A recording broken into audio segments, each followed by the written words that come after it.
Welcome to JS on Politics, our weekly look at the happenings in politics here in Wisconsin. So the candidates are gone, the operatives are gone, the spinners are gone. I'm left with some of the spinnees from this week. So we have a full show today where we'll start talking about the debate winners and losers.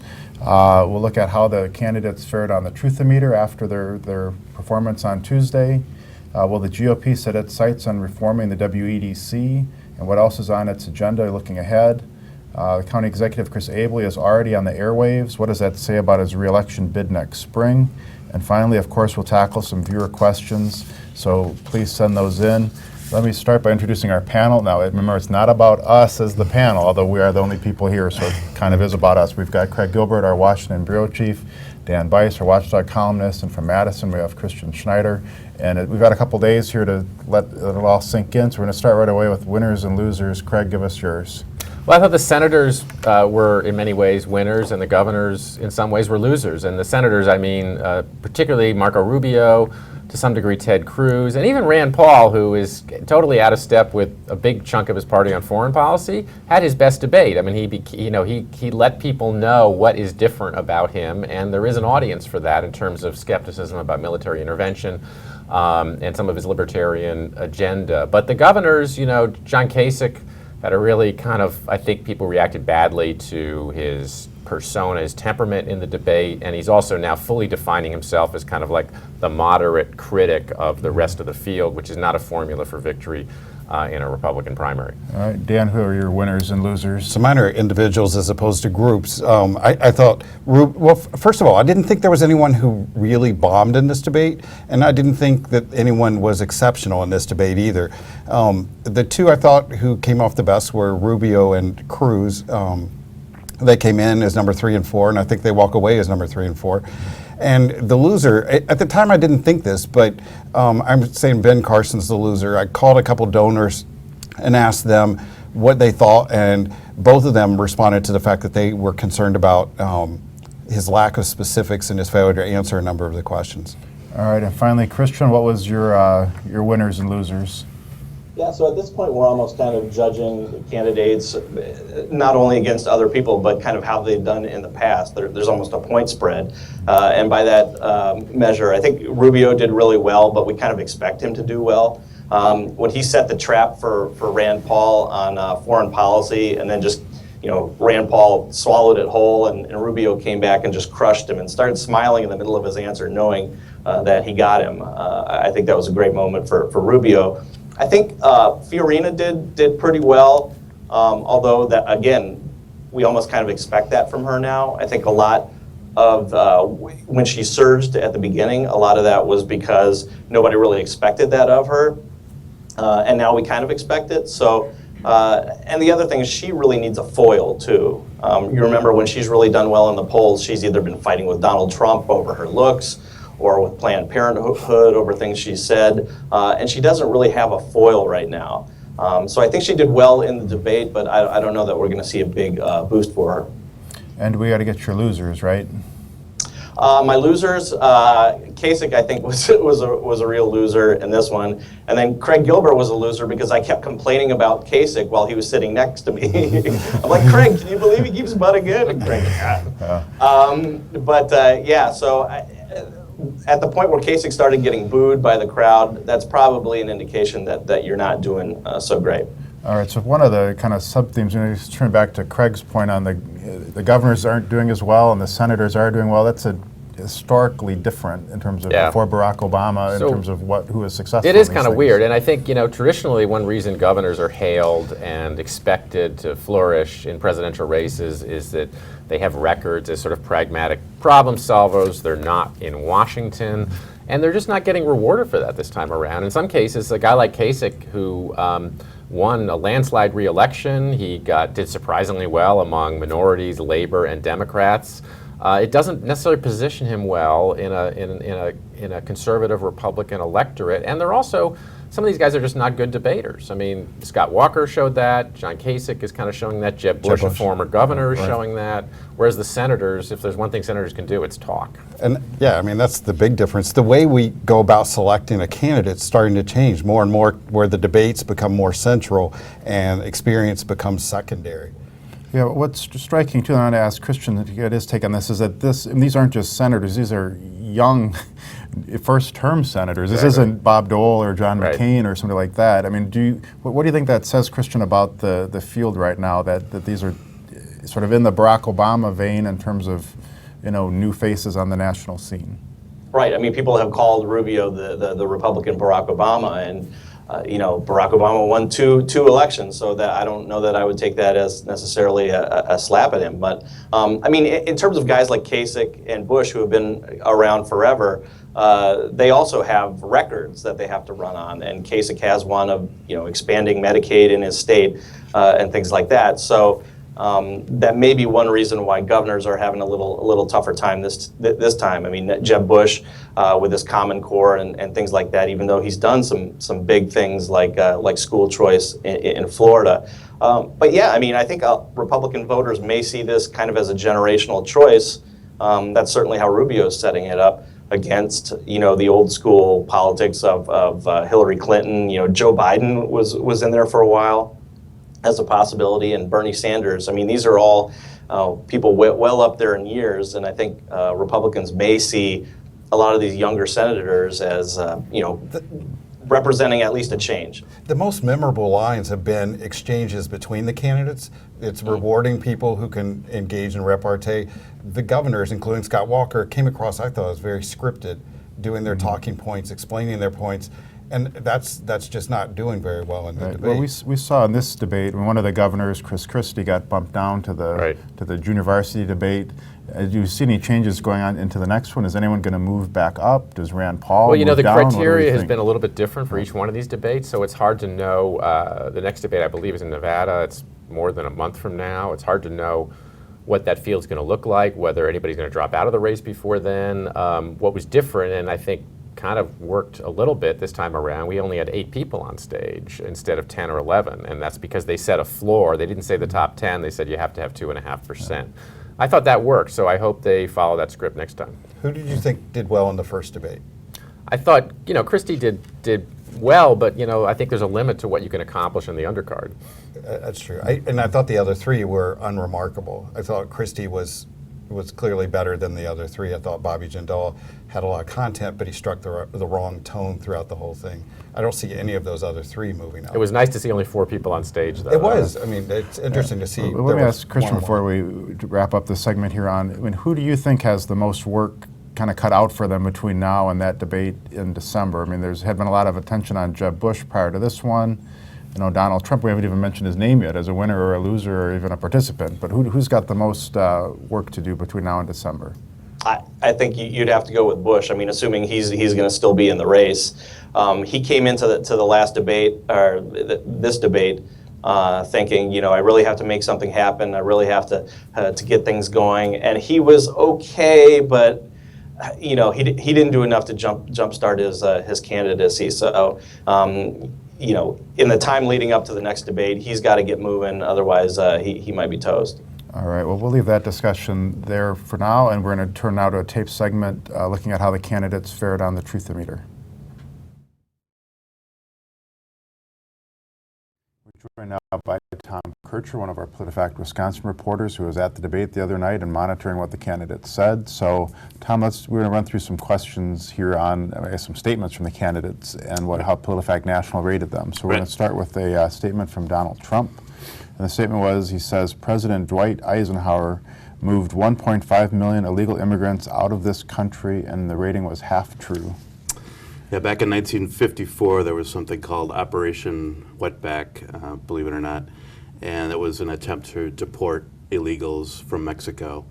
There were some estimates that more than 1 million Mexicans were deported back to Mexico, but most of the historians agreed that that number was probably quite high.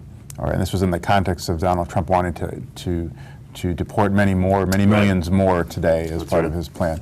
The next statement was from Marco Rubio. This was kind of an interesting take when he was talking about vocational education. He said, welders make more money than philosophers. And he finished up by saying we need more welders than philosophers, and we rated that one false. Yeah, taking a look at people who have philosophy majors and comparing them to welders in terms of starting salary, mid-career salary, top salary. Really across the board, generally speaking, people with philosophy majors make more money than the typical welder. All right, I'm not going to ask you the philosophical reasons behind that. Then we have one from Senator Ted Cruz. There are more words in the IRS code than there are in the Bible. And he was talking in the context of tax reforms, and we rated that one true. Who would have guessed, right? The IRS code, some 4 million words. The Bible, depending on the version, about 800,000. All right, we're not going to ask you to quote either on that one today. Ben Carson, every time we raise the minimum wage, the number of jobless people increases, and that one was rated false. Yeah, when he says every time, that's just not correct. We looked at minimum wage increases since 1978. 7 times after the wage was increased, joblessness went up, but 4 times joblessness went down after the wage was increased. All right, and lastly, we have a statement from Senator Rand Paul that income inequality seems to be worst in cities run by Democrats. It's an interesting one to look at because we are a city run by Democrats, and that one's rated half true. Half true because it's partially accurate. There was a study by the Brookings Institution indicating a correlation between lower income inequality in cities with Republican mayors. But to make a sweeping statement is just going too far in the sense that mayors really have a limited ability to affect income inequality. All right, well, that's a quick look at some of the statements from the debate the other night. You can find more of them at politifactwisconsin.com. And if you have any suggestions on statements we should check, you can email them to us at politifact@journalsentinel.com. So thanks, Tom. You bet. All right, we're back live, and we've switched up our panel a bit. We're joined by Mary Spicuzza, one of our political reporters, and from Madison, Patrick Marley. And I bring him in, and we're going to take him out for a second because we're going to start our WEDC discussion by showing a video from earlier this week when Assembly Speaker Robin Voss and Representative John Nygren and others were meeting with the editorial board. And this really set the stage for our discussion on WEDC with some questioning of Speaker Voss. So one of the things that we had talked about is WEDC. I think we both agree, at least we do, that WEDC needs some serious reform. I know Democrats do too. My hope is that maybe we can work together, and that's a possibility that we could see if there are some ways we can make WEDC more responsive and more transparent. You do that this spring? You never know. I mean, if we have a short spring calendar, but that's the kind of things where I think we kind of have a common sense of where we need to go, and it's a lot easier to find consensus than it is where one party says the system's broken and the other one says let's double down on where we are. So what kind Go of, ahead. I'm Yeah. curious about this WEDC stuff. I've not heard these ideas coming from you. So what kind of changes might you want to have for WEDC? Well, I don't want to prejudge anything, which is why, starting with the very concept that in my local county, they are pretty positive on WEDC, okay? They think they have been more responsive, that they have had quicker turnaround, and they have had a bigger impact. Okay? Than the old Than the old Department Department of of Commerce model. Commerce, right. Now, as John will say, we took a lot of money away from WEDC in the last budget because we had lost confidence in them. And I think that if you are an employer or you're somebody looking to come to Wisconsin, and the first thing you do is you type in WEDC, you do not get a warm, fuzzy feeling about this agency being your gateway to coming to Wisconsin. Become a political football, Right, and it shouldn't be. So economic development should be something that is strongly bipartisan. So that's an area that I just use as an example to say, we should be able to sit down and say, okay, what are legitimate, real problems that WEDC has? And what are things that you just enjoy bringing up because it's good politics? The basic And separate idea them out. of WEDC is that it's a private-public partnership with a lot of input from business, and the Department of Commerce, as I think Patrick wrote after that audit some years ago, seemed like a mess. So the idea was that if you got business more involved, that it would be more responsive to business. That model seems to have worked in some other states, like Michigan and Indiana. Do you think that basic model needs to be changed? I think the idea works. I mean, I do. I think it is much more responsive than commerce. But I think there are some reforms that can be put in place. I mean, I don't necessarily have specifics at this point in time. You talked about the money you cut in the budget. Do you see one option as restoring some of those cuts? Potentially. I mean, I think there's all options are available to us. I mean, in full honesty, I mean, the governor even was supportive of, at that point in time of, reducing the budget for WEDC. And would, as you think of that as something that's an option, even before the next budget, or would it be more of a restoration that you bring up the levels? I think we'll see where we go this spring, but I think it's possibly something we could look at this spring. Okay. All right, so that was some discussion from earlier this week before our editorial board here at the Journal Sentinel. And Patrick, you had a lot of questions there for the speaker in that segment. Where do you think the WEDC reforms are headed, and can they get some of that Democratic support and things that we're talking about? Well, it was a big surprise what Robin Voss said. You know, the Democrats have been talking for some time about significant reforms at WEDC. Republicans have largely resisted those. This is the first time that Voss and the other two leaders there have said, we think there's at least, if nothing else, a perception problem. We need to address it. I talked to Peter Barker, the minority leader, later that night, and he said he welcomed those conversations, but was a little concerned that it coming so close to the end of the legislative session that it's this really a political issue that they want to try to get this behind them for the 2016 elections. So the Democrats say that they'll be engaged on it. I think they want to go further than the Republicans will, but perhaps they can reach some kind of compromise. Yeah, well, this is more than a perception problem, right? I mean, WEDC has actual problems. But that's, I mean, he did say that both sides agree there needs to be some sort of reform, but the ideas they talked about seem to be addressing the perception, including potentially changing the name of the agency and so forth.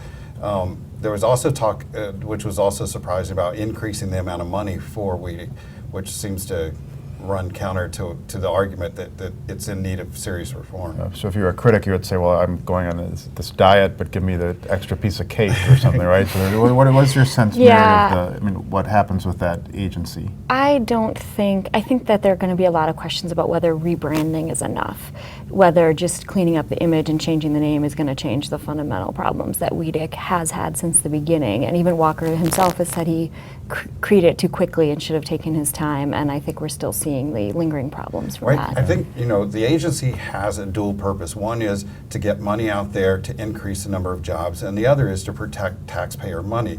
And so far, it's obviously leaned in favor of putting as much money out there to create jobs and to help Governor Walker meet his goal of 250,000 jobs.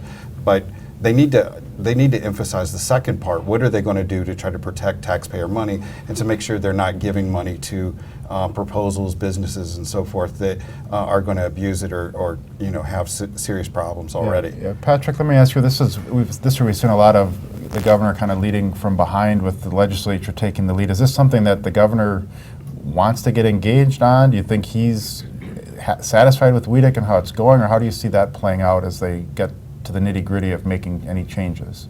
Well, so far we haven't heard from him at all as to what he might want. He did propose a whole new borrowing program in his budget earlier this year, which would have been $55 million of new money for WEDC, and merging WEDC with WEDA, which is like the Housing Development Authority. More questions got raised about WEDC. That plan got scrapped. Walker then changed his mind and said he didn't want to give the new $55 million to WEDC after all. Lawmakers agreed with that, and I should note they did make very big cuts in the budget. They cut WEDC's two-year budget by $46 million. It's a cut of more than 40%. So, and now they're talking about giving them more money, but it would definitely be a reduction over what they've seen in the past. You bring up Governor Walker. It is true, when he dropped out of the presidential race, a number of people said he needs to get out there, get his face out there, and present some sort of agenda. He has been traveling a great deal, but he's always done in terms of an agenda is say that he's liked a couple of ideas, particularly the civil service reform, but he's not really pushed very many other topics or proposals since September 21st. Right, yeah, well, let's talk a little bit about some of that agenda. So the Assembly will be back in on Monday to kind of tidy up a few things that the Senate acted on, the Government Accountability Board and campaign finance. But, Patrick, what are some of the things that have been left kind of half done or undone, and will those really be back in the spring for action? Yeah, they'll be back for a very short time in the spring. They're talking just a few days that they'll be in January and February, and then they'll be off, barring something unforeseen, to campaign. I think they're still looking for what that agenda is going to be in the spring. Now they've put WEDC on the table. There's some lingering issues related to abortion, like this fetal tissue ban that's been proposed. That seemed to have some momentum for a while, has now totally stalled. There's been a push to repeal the minimum markup law, which says that you can't sell products below cost. That hasn't caught fire yet, though I think we're going to see increased agitation for that. And the backers of that idea got support from Voss when he was at the editorial board. He said he liked that idea. What do you guys think? One issue that gets done, do either of those get done, the minimum markup or the... Well, it was interesting with the minimum markup because Robin Voss, who is a small businessman, was explaining that he's concerned about larger corporations, larger stores forcing out smaller businesses. And then after that, he said that he is supportive of eliminating or repealing the minimum markup. I was a little bit surprised, but then he went in a different direction, just saying that there wasn't much interest in it, only a few sponsors for the proposal. There's going to be significant pushback to prevent that from being repealed. And if you're going to end up with the Meyer Corporation pushing for it, they apparently been giving a lot of money to candidates, but the Grocers Association and other groups are resisting that push. Yeah, well, I mean, in an election, how much appetite is there for much of anything? Are they really going to be focused? Well, the whole assembly's up, half of the Senate. Mary, what do you think? I think that they need to, that whole laser focus on jobs idea has kind of gotten lost in the shuffle, and they're talking about like transgenders and bathrooms and fetal tissue.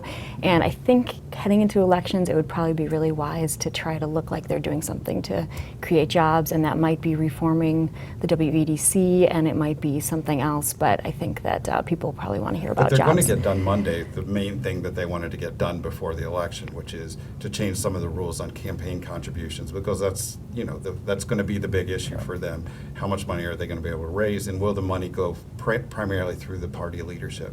All right, well, let's shift now to one of our next topics, which is the spring elections, and County Executive Chris Abele, who's out very early with TV ads and spending, and we'll talk about what that means. But first, we're going to show a bit of one of his first ads on kind of positioning himself as a reformer at the county level. County Executive Scott Walker, the County Board neglected county facilities. Milwaukee County is going broke. plagued by mismanagement. One civic group is even suggesting bankruptcy. Chris Abele is cleaning up their mess. Balanced budgets without raising taxes 5 years in a row. Making Milwaukee a national leader in training fathers for jobs so they can support their kids. And he funds his own campaign so he can say no to the special interests. Chris Abele, someone working for us, for a change.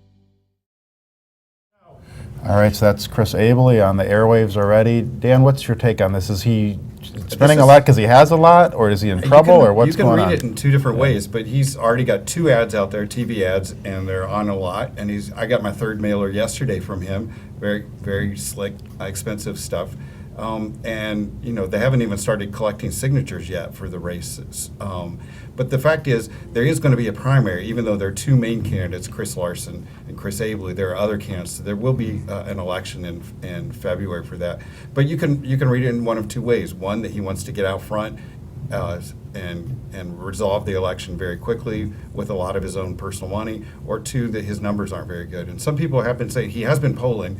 I know of at least 2 polls he's done since the summer. So he knows exactly where he stands with the electorate, even if we don't. Do you have a sense of that? I mean, do you think he's faring pretty well? I've heard mixed signals. Some people have been saying that his favorability is not very strong, particularly among women. And you'll see in his ads that he has a number of women in there, and he's hitting this issue of child support a great deal. And the women make appearances both in the mailer and in his TV ads. Yeah. Let me ask Patrick and Mary for their take on Chris Larson as a state senator who was in leadership for a time, no longer is. But is there enough support for him to match some of this? I mean, Chris Abele is quite wealthy and can fund his own campaign. Can Chris Larson raise enough to be competitive on the airwaves? Larson struggled as a leader. Obviously, he wasn't Senate Minority Leader that long. I don't know that Milwaukee voters necessarily care that much about that. And I think he's probably just trying to really exploit some of the weaknesses that Abele has with voters. And, he can say that he's a strong progressive, a strong Democrat. I don't think that he has the personal wealth, obviously, that Abele has. I think it's going to be 2 completely different types of campaigns. It'll be Chris Abele with this air war that he started now, and usually when you go up, you don't come down. So there are going to be a lot of ads between now and April. And I think that Chris Larson's going to try to emphasize ground troops. He's already lining up endorsements primarily from the unions, and that's what he's going to do. Is they're going to be out and trying to go door to door and build support that way. Yeah. Let me ask Patrick this. I mean, so sometimes in these cases when you have someone running from one office for another, you can rely on support because, you're still in the other office, but Chris Larson's a minority in the minority party in the Senate. Does he have any real leverage to encourage people to contribute to his campaign, or is he, as Dan said, mostly going to have to go with a grassroots approach? Well, I think it's clear that he's going to be underfunded compared to Abele. There's no way you can match that. Being in the state Senate is going to be helpful. He's going to be able to get endorsements from his colleagues to the extent that voters in Milwaukee will be interested in that. I think that he sort of represents the progressive wing of the Democratic Party. Some of them feel like they've been left in the wilderness, particularly as it relates to Milwaukee County issues. The county board has really been neutered because of changes to state law that Abele was able to persuade Republicans to make. That's going to frustrate some people. So I think he's going to have this energy. He's going to have some very committed volunteers. But I agree with Dan that he's just going to be, outspent heavily. There is the question as to how involved Representative Gwen Moore is going to be. She was at the announcement. She is endorsing him. And I'm just interested in knowing how active she is going to be in supporting Chris Larson in this race. All right. Well, with the time left, we're going to turn to some of the viewer questions. And this one came in on a comment on our webpage from Laura V., who says, I think Weedick is a big reason for Walker wanting to eliminate the ability of district attorneys to investigate him. So that's referring to the John Doe changes. And it says, Weedick's been nothing but a big money giveaway to his big business donors. Are those issues linked, Dan, or not?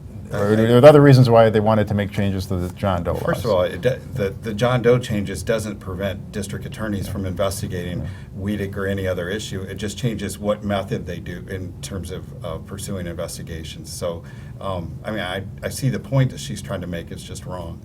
Okay. Let me ask this question first to Mary. It's from reader John Doe. This is, how do you think Scott Walker... Here every week. He's here. He's a regular. How do you think Scott Walker felt watching the debate from the audience? He's probably thinking he could be Marco Rubio right now as everyone's second choice. So that was kind of his strategy for a while. But how do you think he felt in his home state, to watch these other guys doing what he wanted to be doing? I think he and a lot of people expected that he would be on the stage at this debate, and I don't think he was very thrilled with sitting in the audience. However, he probably would have gotten more coverage if he had skipped it. If he suddenly had to be in Green Bay, everyone would be talking about how he skipped the debate. I didn't see TV cutaways to him in the audience, so I don't really know. There was only one reference to him in the debate. Only one. Carly. But, if you're going to bring up his name, you want to be sure that it's going to be an applause line. But with his approval rating at 37%, you're not really sure what the response is going to be. Let me throw this question to Patrick. This is from Answer This, who says, you guys have been waiting for Donald Trump to implode for months. Can't you just admit it's not going to happen and he is going to win? So this is a Donald Trump supporter. Is he going to implode, or are we past implosion? Certainly he has surpassed my expectations as to how long his campaign has been sustainable. I think many pundits and others have weighed in that they thought that he would peak and then come down. That hasn't happened. I think this debate, he didn't do great, he didn't do terrible, he stayed right where he was.